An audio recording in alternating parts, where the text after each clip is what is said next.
Good morning, friends. Welcome to IPA classes. This side Aman Arora, and today we are going to discuss about the foreign accounting. और foreign accounting में हमने क्या करना है, 5 countries की taxation को देखना है कि भाई American, Australians, New Zealand and England के लोगों की जो इनकम टैक्स रिटर्न है वो कहाँ पे जाके भरते हैं और किस तरह से उनकी अकाउंटिंग होती है, वो सारा कुछ हम इस क्लास में देखेंगे। तो आइए बने रहिए आईपीए क्लासेस के साथ। तो फ्रेंड्स, मैंने यहाँ पे एक पीपीटी बनाई है जिसके अकॉर्डिंग मैं आपके साथ डिस्कस करना चाहता हूँ कि सबसे पहले तो उनकी अकाउंटिंग होती है। तो सबसे पहले तो उनकी अकाउंटिंग करेंगे और अकाउंटिंग करने के बाद क्या होगा, उनकी सबकी इनकम टैक्स रिटर्न्स प्रिपेयर करेंगे और उनके रिस्पेक्टिव जो इनकम टैक्स के डिपार्टमेंट्स हैं वहां पे जैसे इंडियन इनकम टैक्स में होता है उनकी इनकम टैक्स रिटर्न भरी जाती है। तो आइए वन बाय वन देखते हैं कि उनकी अकाउंटिंग के लिए हमें क्या क्या डॉक्यूमेंट्स की रिक्वायरमेंट होती है और वो डॉक्यूमेंट्स हमें कैसे मिलते हैं और हम क्लाइंट के साथ कैसे डिस्कशन करते हैं फॉरेन अकाउंटिंग के अंदर। सबसे पहले क्लाइंट मेल भेजता है हमको।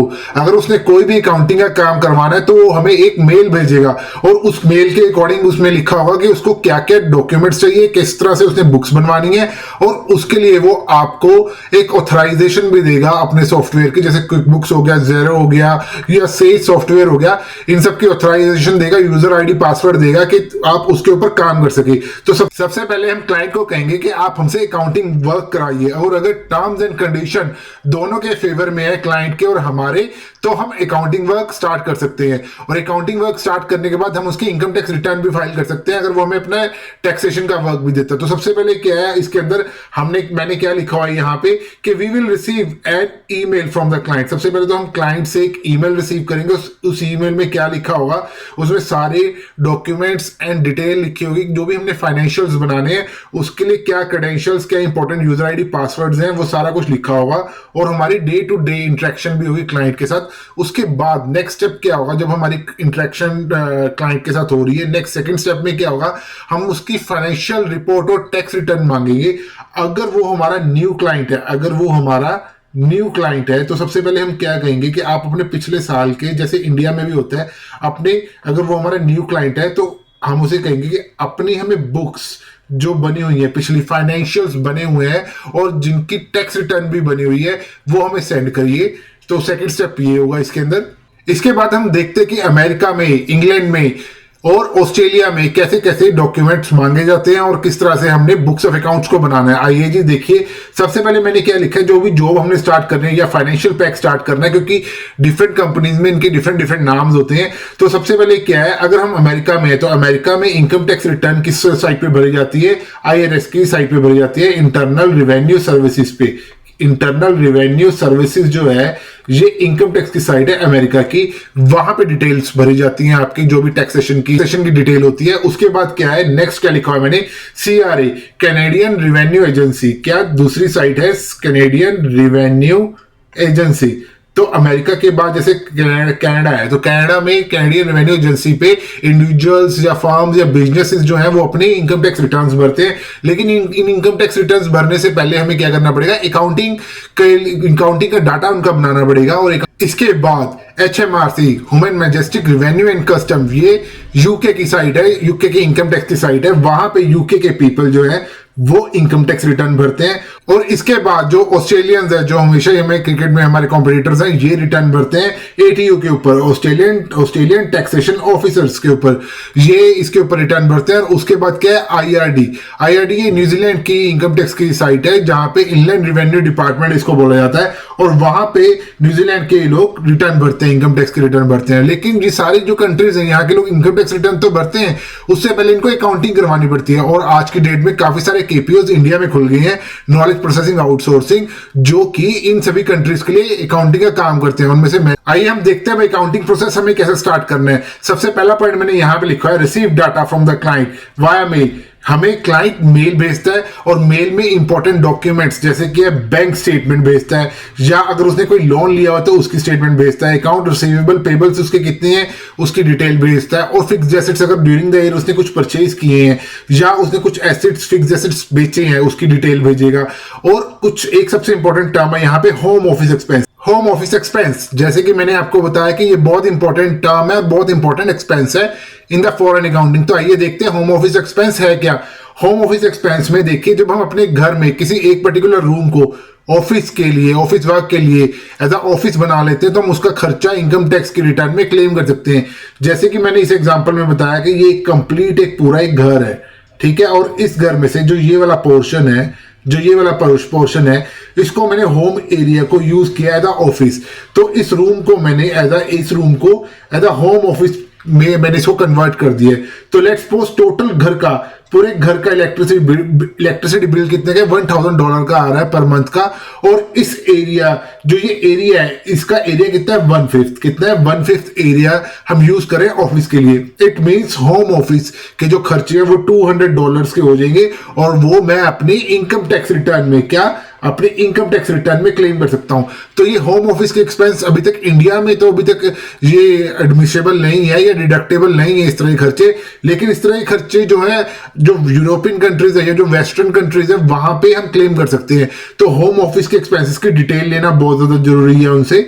तो होम ऑफिस की डिडक्शन लेने के बाद नेक्स्ट स्टेप क्या होता है, जो यहाँ पे वैट, जीएसटी या जो सेल टैक्स जो अपने रिटर्न्स भरी है बिजनेस ने, उसका डाटा आपने कैसे फेच करना है। तो इसके लिए कई जो कंट्रीज हैं वहां पे तो एक कॉमन पोर्टल है, जैसे कि एटीओ हो गया या आईआरडीए न्यूजीलैंड में हो गया। वहां पे तो आपको जीएसटी की डिटेल, जो इनकम टैक्स की डिटेल है, वो तो एक ही यानी साइट पे अवेलेबल हो जाएगी। लेकिन जिस तरह आईआरएस की साइट है, वहां पे अमेरिका में ओनली इनलैंड रेवेन्यू सर्विसेज, यहाँ पे ओनली इनकम टैक्स की डिटेल मिलेगी। लेकिन सेल टैक्स के लिए हर एक जो स्टेट है, जो 51 स्टेट्स है अमेरिका की, उन सबका अपना सेल टैक्स डिपार्टमेंट है, तो वहां से सेल टैक्स की डिटेल लेनी पड़ेगी। प्लस इसी तरह से हमें वैट की जो डिटेल है, जो हमारे इंग्लैंड में है, वैट डिपार्टमेंट अलग है, तो हमें वैट की भी डिटेल लेनी पड़ेगी। तो जब हम ये सारे डॉक्यूमेंट से सारे डाटा वगैरह ले लेंगे, उसके बाद क्या होगा, हमें अपने जो करंट ईयर के फाइनेंशियल स्पेक्स हैं, फाइनेंशियल ईयर 2025 के बनाने हैं, तो हम उसके ऊपर वर्किंग स्टार्ट करेंगे। और उसकी वर्किंग स्टार्ट करने के बाद हम फाइनेंशियल ईयर 2025 की हम बुक्स ऑफ अकाउंट्स को बनाना शुरू करेंगे, और उसके बाद फाइनेंशियल ईयर 2025 की जो हम बुक्स है वो बनाएंगे। और फाइनेंशियल पैक्स बनाने के बाद और मिनट्स बनाने के बाद एक ड्राफ्ट फॉर्म के अंदर क्लाइंट को मेल करेंगे। अगर क्लाइंट कहता है कि ये ड्राफ्टेड फॉर्म ओके है, तो हम उनको एज अ फाइनल फाइनेंशियल्स को सबमिट कर देंगे वाया मेल। अब जो ये फॉरेन अकाउंटिंग की डिटेल है वो मैं आपको कैसे दे रहा हूं, क्योंकि मैंने अमेरिका में यूनिवर्सिटी ऑफ सैन फ्रांसिस्को के स्टूडेंट्स को पढ़ाया है ऑनलाइन, और कनाडा के भी स्टूडेंट्स को अकाउंटिंग कराई है। तो वहां पर मेरे को वहां की मैंने अकाउंटिंग देखी, वहां की बुकिश नॉलेज ली। जैसे कि ये मैं आपको बता रहा हूं, मेरे स्टूडेंट्स जिस तरह थे, उनको मैंने फाइनेंशियल अकाउंटिंग करवाई है, ठीक है, और फाइनेंशियल अकाउंटिंग के बाद उनको मैंने एडवांस लेवल की भी अकाउंटिंग कराई है। तो मैं उसके बेसिस पे आपको ये नॉलेज दे रहा हूं। और उसके बाद देखिए इसी पीपीटी के अंदर क्या है, जैसे कि आपने देखा है टेस्ला कंपनी है यूनाइटेड स्टेट्स के अंदर ये ओवर वर्ल्ड वाइड कंपनी है। तो वहां की आपने फाइनेंशियल्स देखने हो तो वहां पे सिक्योरिटी एक्सचेंज कमीशन है, जैसे इंडिया में सेबी है, वहां पे जो कंपनीज को रेगुलेट करता है सिक्योरिटी एक्सचेंज कमीशन है। वहां पे आप नेट पे जाएंगे, इसके बारे में सर्च करेंगे तो टेस्ला के फाइनेंशियल रिकॉर्ड्स या फाइनेंशियल रिपोर्ट्स भी देख सकते हैं, प्लस टेस्ला के फाइनेंशियल रिकॉर्ड्स देख सकते हैं। आइए देखिए, मैंने अभी जो 5 कंट्रीज के बारे में आपको बताया उसको वन बाय वन देखते हैं कि उसकी इनकम टैक्स की साइट होती कैसे और कैसे दिखती है। सबसे पहले इसके बाद हम चलते हैं कि जो मैंने 5 कंट्रीज के बारे में आपको बताया कि 5 कंट्रीज में डिफरेंट टैक्सेशन डिपार्टमेंट होते हैं, तो वो कैसे दिखते हैं और वहां पे जाके कैसे हमने रिटर्न फाइल करनी पड़ती है। तो सबसे पहले तो हम यूनाइटेड स्टेट्स पे आए हैं। यूनाइटेड स्टेट्स की जो ऑफिशियल साइट जैसे मैंने आपको बता दी थी आईआरएस की होती है, और यहाँ पे हमें से लॉग इन करना पड़ता है, ठीक है। तो इसके बाद क्या है, इंडिविजुअल्स जो कंपनीज हैं, सी कॉर्प्स हैं, एस कॉर्प्स हैं, ठीक है, वो यहाँ पे अपने यूजर आईडी पासवर्ड डालती हैं, और इसको सेस करने के बाद वो आगे रिटर्न्स को प्रोसीड कर सकते हैं इनकम टैक्स की। जैसे कि मैंने यहाँ पे आपको स्पेशली इंडिविजुअल को यहाँ पे मैंने आपको डिनोट किया हुआ है। तो इंडिविजुअल क्या होगा, अपने यूजर आईडी पासवर्ड को डालने के बाद अपने इनकम टैक्स को रिटर्न को भरेगा, जो कि फॉर्म 1040 के नाम से है। फॉर्म 1040 वो मैं यहाँ पे आपको लिख रहा हूं। अमेरिका की इनकम टैक्स की साइट को देखने के बाद आइए हम देखते हैं कि कनाडा की इनकम टैक्स की साइट का नाम क्या है। कनाडा की इनकम टैक्स की साइट का नाम है कैनेडियन रिवेन्यू एजेंसी, और वहां पे इंडिविजुअल्स या जो कंपनीज होती है वो कैनेडियन रिवेन्यू एजेंसी की इस साइट के ऊपर जाके अपना यूजर आईडी पासवर्ड डालते हैं, ठीक है, और उसके बाद अपने अकाउंट को लॉगिन करके वहां पे इनकम टैक्स रिटर्न भर सकते हैं। आइए अब कनाडा की इनकम टैक्स की साइट के बाद हम देखते हैं कि इंग्लैंड की क्या इनकम टैक्स की साइट है। वो है human majestic and revenue and custom.